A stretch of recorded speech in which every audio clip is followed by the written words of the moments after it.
अस्सलाम वालेकुम students, welcome to my YouTube channel. आज हमारा डाटा नेटवर्क और कम्युनिकेशंस का जो टॉपिक है वो टॉपिक नंबर 3 है, नेटवर्क सिस्टम आर्किटेक्चर।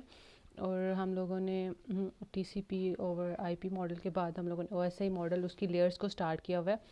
तो इंशाल्लाह हम लोग आज उसकी दूसरी लेयर डाटा लिंक लेयर को डिटेल में देखेंगे।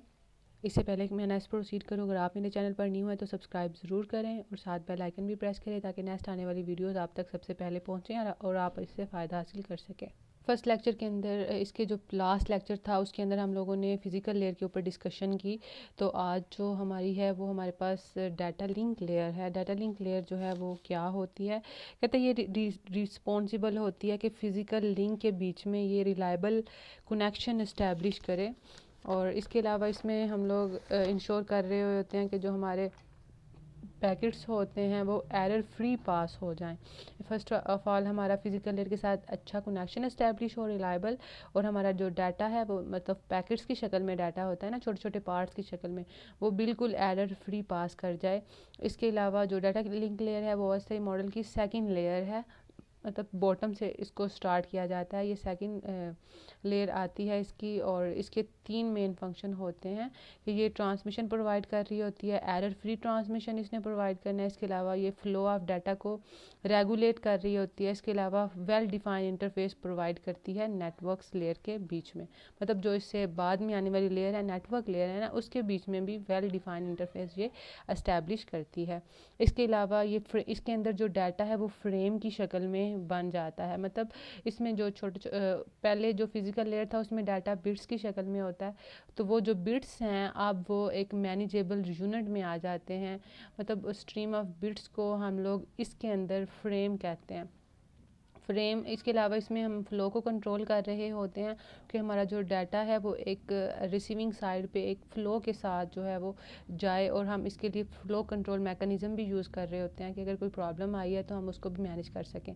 उसके अलावा इसमें एरर को कंट्रोल कर रहे होते हैं कि डाटा लिंक लेयर में अगर किसी किस्म की कोई एरर डिटेक्ट हुई है या हमारा डाटा सही तरीके से नहीं गया तो हम उसको रीट्रांसमिट करें, और इसके अलावा डुप्लीकेशन ऑफ फ्रेम से भी बच जाएँ। तो एक्सेस कंट्रोल के अलावा कि इसमें 2 डिवाइसेस जो हैं वो आपस में कनेक्टेड होती हैं, तो उनके बीच में हम लोगों ने एक अच्छा लिंक इस्टेब्लिश करना है ताकि वो जब चाहें अपने डाटा को एक्सेस कर सकें।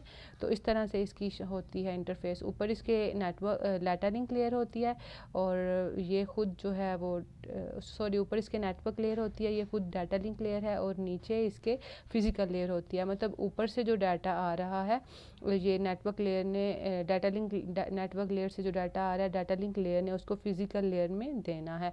दूसरी साइड पे जब जा रहा होता है फिज़िकल लेयर से डाटा जो है वो डाटा लिंक लेयर की तरफ जा रहा होता है। फिज़िकल लेयर में डाटा बिट्स की शक्ल में होता है, इसमें डाटा जो है वो फ्रेम्स की शक्ल में आ जाता है। इसके अलावा हम लोग इसके प्रोटोकॉल डिस्कस कर लेते हैं कि इसमें कौन कौन से प्रोटोकॉल जो हैं वो यूज़ किए जाते हैं।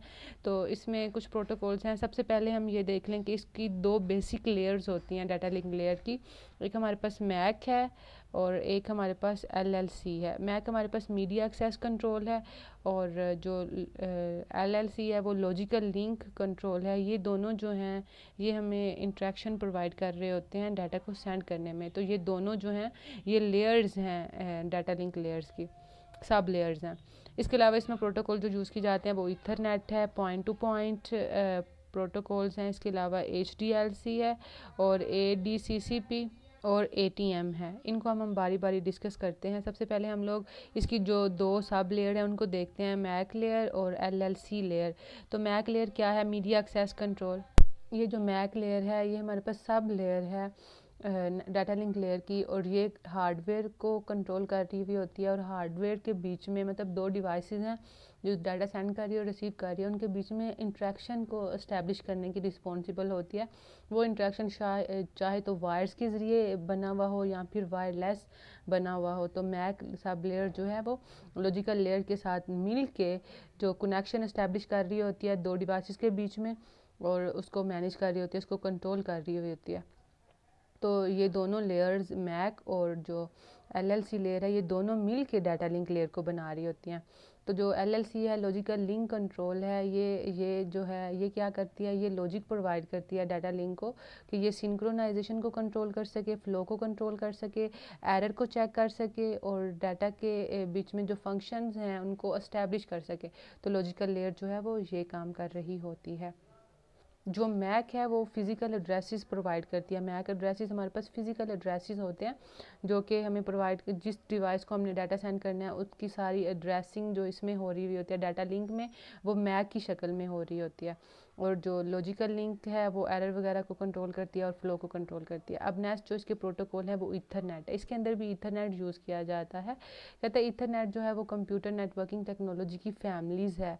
मतलब लैन बनाना हो, मैन बनाना हो, पैन या वैन, लोकल एरिया नेटवर्क इस्टेब्लिश करना हो, मेट्रोपॉलिटन एरिया नेटवर्क या किसी किस्म का भी वाइड एरिया नेटवर्क इस्टेब्लिश करना हो तो हमें ईथरनेट की ज़रूरत पड़ती है। ईथरनेट हमारे पास वायर्स होती हैं, तारें होती हैं जो कि हम लोग इस्तेमाल कर रहे होते हैं अपने कंप्यूटर्स के साथ अटैच कर, इंटरनेट की वायर्स कह लें, उनको हम ईथरनेट कह रहे होते हैं। तो ईथरनेट जो है वो वायर्स का आई 1980 में जब फर्स्ट स्टैंडर्ड आया था ना IEEE 802.3 का, तब ईथरनेट वायर जो है वो आई थी। तो ये क्या है, ये नेटवर्क्स को इस्टेब्लिश करने के लिए जो वायरिंग की जाती है उसको हम ईथरनेट कहते हैं। उसके बाद पॉइंट टू पॉइंट प्रोटोकॉल है। कंप्यूटर नेटवर्किंग के अंदर पॉइंट टू पॉइंट प्रोटोकॉल जो है वो डाटा लिंक प्रोवाइड करती है प्रोटोकॉल के बीच में कम्युनिकेशन प्रोवाइड करने के लिए। मतलब दो राउटर्स हैं जो कि आपस में कम्युनिकेट करना चाह रहे हैं, तो वो डायरेक्टली किसी भी होस्ट के साथ कनेक्ट करना चाहते हैं, उसमें किसी किस्म की कोई नेटवर्किंग बीच में यूज़ ना हो, तो हम फिर point two point protocol use कर रहे होते हैं। ये जो है वो ऑथेंटिकेट कनेक्शन प्रोवाइड करता है, हमारे डाटा को इनक्रिप्ट करके और कॉम्प्रेस करके जो है वो सेंड करता है। मतलब दो कंप्यूटर के बीच में डायरेक्टली कनेक्शन इस्टेब्लिश करता है और इसके अलावा ये डाटा को इनक्रिप्ट और कॉम्प्रेस करके भेज रहा होता है। नेक्स्ट हमारे पास HDLC है। ये डाटा लिंक लेयर का एक ग्रुप होता है प्रोटोकॉल्स का जो कि सिंक्रोनस डाटा पैकेट्स को सेंड करता है दो पॉइंट्स के बीच में, मतलब दो डिवाइसेस के बीच में। इसमें जो डाटा जो है वो एड्रेसेबल फ्रेम्स में जो है वो बन जाता है। मैंने आपको बताया था कि डाटा लिंक में जो डाटा है वो हमारा फ्रेम्स की शक्ल में होता है, फिज़िकल लेयर में वो डाटा हमारा बिट्स की शक्ल में होता है। तो इस तरह का जो फॉर्मेट है वो multiple point two multi point protocol के लिए यूज़ किया जाता है। HDLC जो है वो हमें ये फैसिलिटी दे रही होती है कि हम लोग डाटा को पॉइंट टू पॉइंट नोड तक सेंड कर सकें। उसके बाद advance data communication control procedure है। कहता है ये एक bit oriented data link layer है जो कि पॉइंट टू पॉइंट और या फिर point two multi point transmission जो है वो कर रही होती है और जिसमें किसी किस्म का कोई एरर ना हो। ठीक है, उसमें एरर कंट्रोल करने की इंफॉर्मेशन हो, तो वो ADCCP जो है प्रोटोकॉल इसमें यूज़ किया जाता है। इसके अलावा हमारे पास ATM है, इसको हम लोग एसिंक्रोनस ट्रांसफ़र मोड भी कहते हैं। जो टेली कम्युनिकेशन प्रोवाइड करती है आंसी, ये टेली कम्युनिकेशन प्रोवाइड करती है आंसी और ITU को डिजिटल ट्रांसमिशन के लिए, मतलब मुख्तलिफ टाइप्स की ट्रैफिक को या इसके अलावा टेलीफोनी, वॉइस को, डाटा या वीडियो सिग्नल्स को नेटवर्क के अंदर ओवरलैप ना हो जाए हमारा डाटा, उसको रोकने के लिए हम लोग ATM यूज़ करते हैं। मतलब इसको ATM को आंसी और ITU ने बनाया था। ये दो कंपनियों के नाम है, ऑर्गेनाइजेशंस के नाम है जो इसको मैनेज कर रही होती हैं।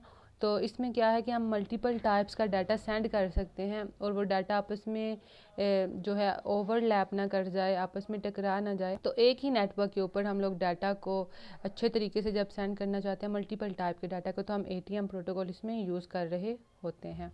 तो इसके इतने ही प्रोटोकॉल्स थे डाटा लिंक लेयर के। आई होप कि आपको आज के लेक्चर की समझ आई होगी। फिर भी कोई क्वेश्चन हो विदाउट एनी हेजिटेशन कमेंट्स में पूछें या पर्सनली ईमेल करें। डिस्क्रिप्शन में आपको मेरा ईमेल मिलेगा। और कोई क्वेश्चन हो तो बताएं। अगर आपको लगता है मैं कोई पॉइंट स्किप कर गई, कोई प्रोटोकॉल मुझे डिफ़ाइन करना चाहिए था, तो बताएं, इंशाल्लाह मैं उसको भी एक्सप्लेन करूँगी। बाकी दुआ में याद रखें। अल्लाह हाफिज़।